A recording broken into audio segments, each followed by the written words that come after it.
resultado da atuação, principalmente no primeiro tempo.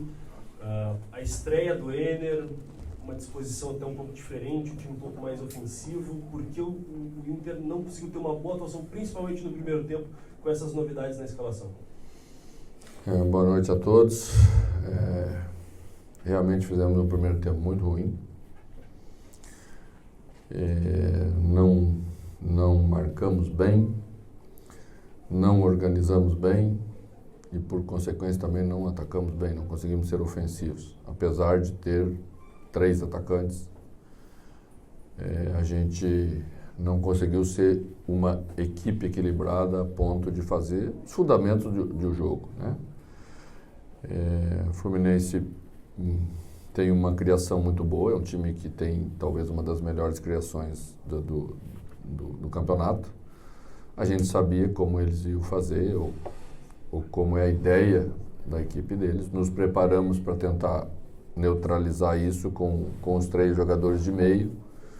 Fizemos uma parte do jogo com Pena pela esquerda e tentando aproximar Enner Valencia de Luiz Adriano um pouquinho mais por dentro, para que Rômulo fizesse, ele Bustos fizesse o corredor de fora.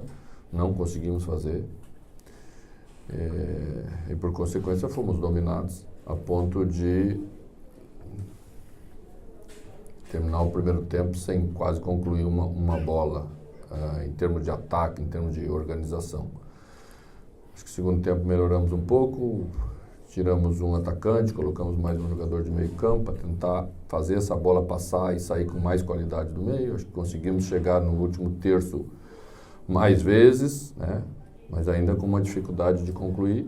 Acho que fomos concluir a primeira bola com Rômulo, se eu não estiver enganado, uma escorada do Luiz Adriano para trás.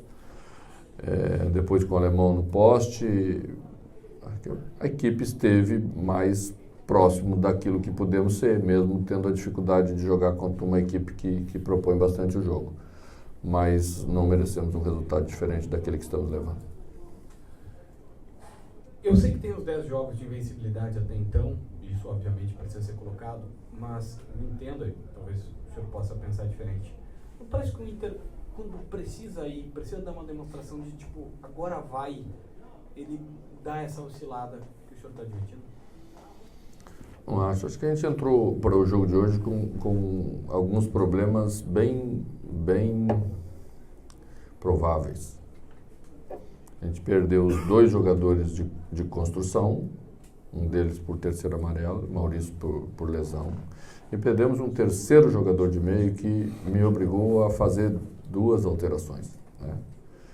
Que foi a indisposição de Johnny sem poder entrar em campo. Isso fez com que, ao colocar Campanharo, é uma opção minha, mas coloquei Rômulo um pouco mais à frente para ter força para tentar fazer esse corredor como o Johnny faz para a equipe.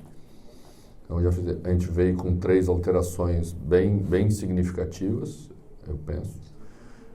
E perder e ganhar, empatar é do jogo. Num campeonato difícil como o nosso, é do jogo. O que não pode é não jogar o que nós não jogamos, principalmente no primeiro tempo. Aí sim, acho que a equipe ficou devendo quase que tudo, e é isso que não pode acontecer. Porque aí entra essas questões bem objetivas do jogo. Às vezes você tem dificuldade, às vezes você é dominado. Várias equipes passam por isso, mas você tem que ter comportamento, você tem que suplantar isso também. Você tem que se entregar um pouco mais para retomar a bola. O Fluminense é uma equipe que ataca bem, ataca com força, mas dá espaços para a gente contra-atacar. E a gente tinha jogadores para tentar fazer isso. Mas quando não se troca 3 passes, é difícil você organizar uma jogada de ataque. E a gente teve essa dificuldade no primeiro tempo bastante grande. Quando você reconhece que não foi uma boa partida do Internacional e o ataque foi pouco utilizado hoje, o Luiz Adriano não recebeu muitas oportunidades, quando recebeu não conseguiu aproveitar. Você pensa, agora com o Enner Valencia à disposição, em colocá-lo na referência do ataque e sacar o Luiz Adriano? Bom, vamos trabalhar primeiro, acho que é uma chegada bem recente do Valencia. E essa chegada, quando você vem de um lugar como o Valencia veio, apesar de ser um grande jogador, apesar de ser um jogador de seleção, apesar de ser um jogador de Copa do Mundo, você vai passar por algumas dificuldades iniciais de adaptação. O ritmo do jogo é outro, né? Você encontra um Felipe Melo, né? Você encontra uma pressão de marcação mais forte no primeiro momento, então você está acostumado com outro ritmo. Essa adaptação leva um tempo, não se trata da qualidade indiscutível que o jogador tem. Todos os que vieram passaram por isso, né?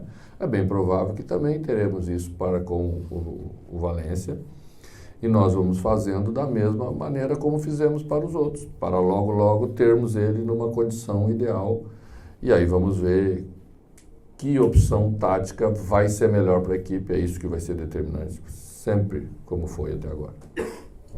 Mano Menezes, boa noite, tudo bem? Boa noite. Eu sou o Rodrigo Multimídia, repórter bilíngue para os surdos. Vou fazer a pergunta para você em Libras e vou responder o que você vai falar, tá bom? Os torcedores colorados. Então eu estou com o técnico Mano Menezes, do Inter. Tudo bem, Mano?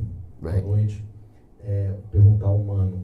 Mano, tem dia, igual você falou, no futebol a gente ganha, a gente perde. O Inter vem de 10 jogos de invencibilidade, claro. Mas hoje a gente viu um Inter totalmente diferente, como você mesmo já falou.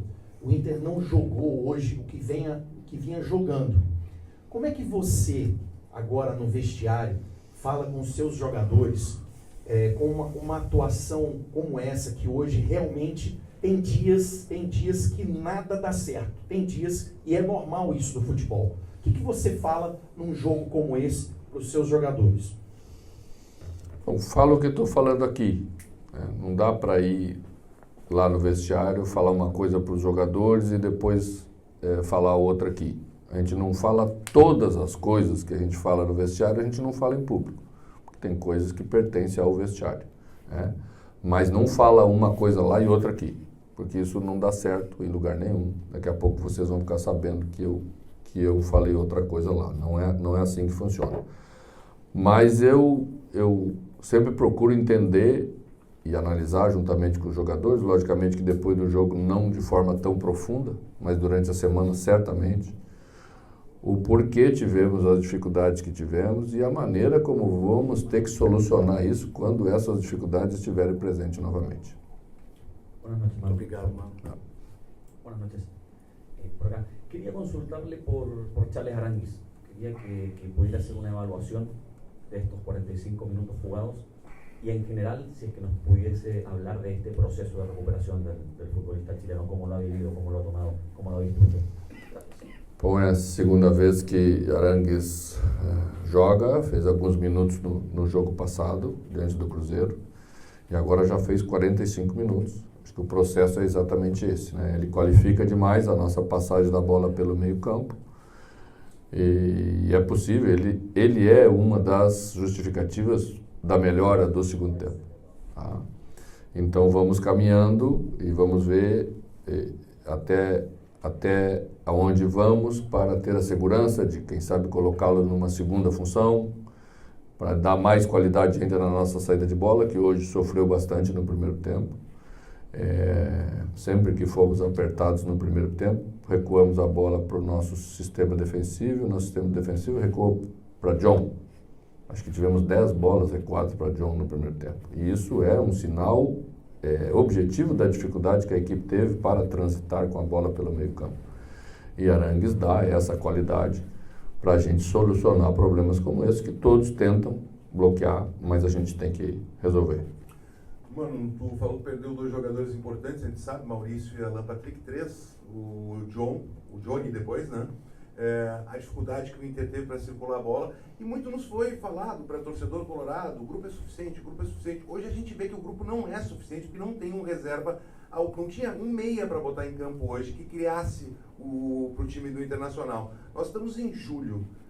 Tu efetivamente pediu um jogador para compor o grupo, que seja um reserva, que tenha um meia, porque hoje a gente estava sem os 2 homens de criação, né, praticamente. Você sabe que a gente já estava com os jogadores de meio campo, muitos deles com 2 cartões amarelos. E no planejamento que se faz para não perder os 2 ao mesmo tempo, a gente pensou nisso lá no jogo contra o Cruzeiro, no jogo passado. Por infelicidade, ontem na véspera do jogo, Maurício também sentiu, né? Na antevéspera já, e onde se confirmou. E não era para ter sido assim, óbvio que não era para ter sido assim. Mas eu penso e confio muito naquilo que a equipe tem como potencial, né? Eu acho que quando a gente não tem um meia, a gente tem que ter 2 médios de qualidade para fazer parte disso, né? Era o que a gente queria, que pensava para hoje a partir de um momento do jogo. Não esperava ter tanta dificuldade como teve no primeiro tempo para jogar, né? E aí também quero dizer que esses jogadores que estavam aí têm sim capacidade de oferecer um futebol melhor do que aquele futebol que oferecemos no primeiro tempo, seja contra qualquer adversário. A gente não pode aceitar isso como uma dificuldade que foi colocada e que a gente não soube resolver. Isso é parte nossa e nós temos que fazer. Mano, boa noite. Desde a volta da parada FIFA, né, o Inter teve 5 partidas. 3 fora de casa, foram 2 vitórias contra o América, Curitiba, e hoje perdeu para o Fluminense. Mas a gente viu, né, nesses jogos, o Inter também tendo dificuldades no primeiro tempo e não conseguindo finalizar a gol. E no próprio jogo do Beira-Rio contra o Cruzeiro, o Inter também teve dificuldades na primeira etapa e equilibrou no segundo e acabou empatando 0-0. Queria te ouvir um pouquinho por que o senhor imagina que isso esteja acontecendo. Por que o Inter está com tanta dificuldade de finalizar gol, em especial nos jogos fora de casa, e o quanto isso te preocupa? Afinal, daqui a pouco tem o River Plate, em uma decisão onde o primeiro jogo é em Buenos Aires e uma noite ruim, como aconteceu hoje, o Inter pode cair fora da Libertadores. Pode. Todo adversário pode vencer, pode empatar, pode perder, isso faz parte do futebol, tá? Planejamento e estruturação de um trabalho para, nos momentos importantes e decisivos, você ter a sua melhor equipe, como conseguimos fazer diante do Independiente Medellín. Aquilo passou por um planejamento, aquilo não aconteceu por sorte, né? Eu acho que é assim que a gente vai tentar passar pelo River, e eu acho que a gente mereceu vencer o Cruzeiro, isso é importante deixar ressaltado aqui. Quando fomos analisar os lances, né, a gente viu que metade dos lances que o Cruzeiro teve partiram de lances que iriam ser anulados, ou por impedimento, que o Bandeira não deu no campo, mas ia dar depois no VAR, ou naquela falta que partiu no meio-campo em Bustos. Então cria uma ilusão um pouco de que o Cruzeiro teve muito bem no primeiro tempo e não foi tudo isso. E a gente merecia ter vencido o jogo no segundo. Hoje não mereceu. Então essa é a diferença que todos temos que entender para fazer uma análise correta das soluções que temos que apresentar, e é isso que a gente vai fazer. Técnico do Inter. Boa noite, gente.